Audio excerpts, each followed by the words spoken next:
10 ans seulement. C'est ce qui a suffi au Bénin de passer d'un pays méconnu à un pays qui donne envie. Chill, concert, culture, la cohabitation des religions est l'essence même du Bénin. Aujourd'hui, j'ai décidé de vous montrer la beauté de ce pays avec 5 000 francs. 5 000 francs seulement?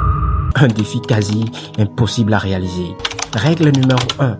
Quand on a un budget minuscule, on marche. Déjà en route, on est en train de marcher. On commence à pied pour économiser nos précieux francs. Très vite, on réalise qu'on doit se la jouer malin. Alors, on dégaine l'application Gozem pour rejoindre notre premier spot, le stade de l'amitié. Le tricycle arrive, confortable, climatisé.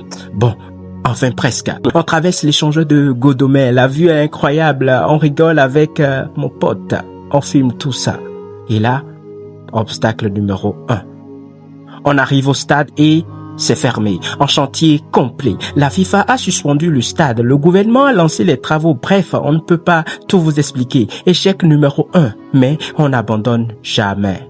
Direction la place de l'Étoile Rouge. On savoure la vue, l'ambiance et là, on demande le prix du transport pour continuer.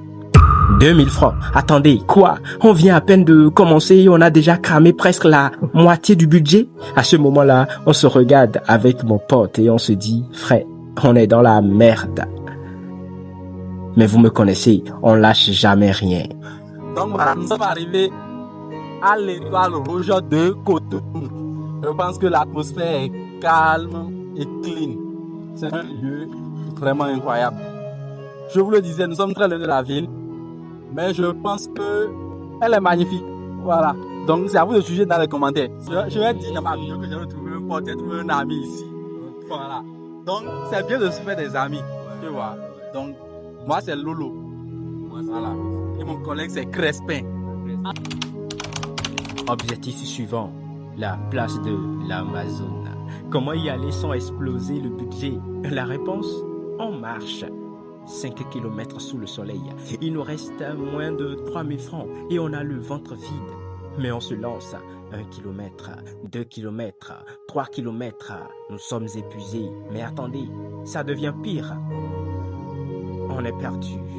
Même avec le GPS, on tourne en rond, on transpire, on a les jambes qui tremblent à ce moment précis. On voulait vraiment abandonner. C'était trop dur. On va passer à Zongo, Kadian. Ouais, là maintenant tu vois la direction normale. Mais on n'est pas dans cette direction-là. La direction que tu vois là, c'est pas dans cette direction on est. Ah bon? On est ici. On peut repartir. Je suis vraiment épuisé sans vous mentir. En tout cas.